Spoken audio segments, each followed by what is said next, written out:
Hello everybody, Dr. John Asplund here on Friday, March 26th. It is gray day outside here in Galesburg. The temperatures are going to start coming up next week, so we're pretty excited about that. We're going to also have a lot more students coming back next week because today is the last day of the third term. And so first day of fourth term is next Monday. And we're excited about that. We're bringing back a lot more students. I believe we're somewhere in the neighborhood of 97% of our students will be back in person. So that's a great thing for us. We feel like our students do better academically when they're here. We understand why some people aren't here, and we respect that, but we're excited to have more students back in person because we just feel like that's going to be a better experience for a lot of kids.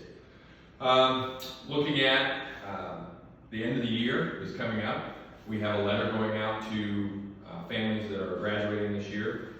The results of the survey came back. We didn't get a great response, I'll be honest with you. We only had 166 responses, but we're going to go with the majority of those that responded. And so the majority very clearly said they wanted an outdoor ceremony, so that's what we're planning. So we'll have two different, they'll be as identical as we can, but two separate services then on May 30th for graduation. So that we can make sure that we have social distancing and we can keep everybody safe. And we'll still have an alternative site, which would be in the field house if it's raining. So graduation will happen on May 30th.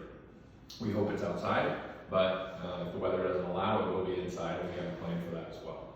So as people start coming back, I want to also remind people that, once again, got to keep our masks in use. The infection rates in Knox County are starting to go back up, so we have some concerns about that. We're still having to exclude a lot of students because of COVID-like symptoms.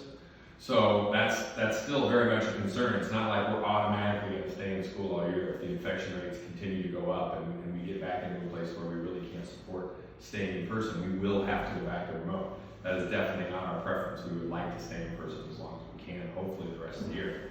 But that is dependent on a lot of people's behavior outside of school. So we're still seeing a lot of people, unfortunately, infecting others when they're away from us. While they're here, we're doing really well.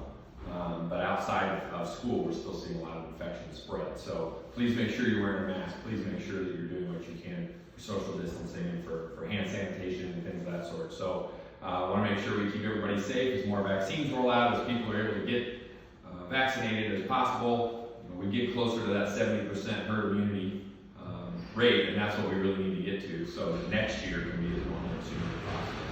You're going to start to hear more construction here because I'm in the high school 712 principal's office is what this room actually is. So we're trying to catch a break between when people are working. But they're getting back to work now, so the noise is going to start coming back. So I'm going to sign off for today, Friday, March 26th.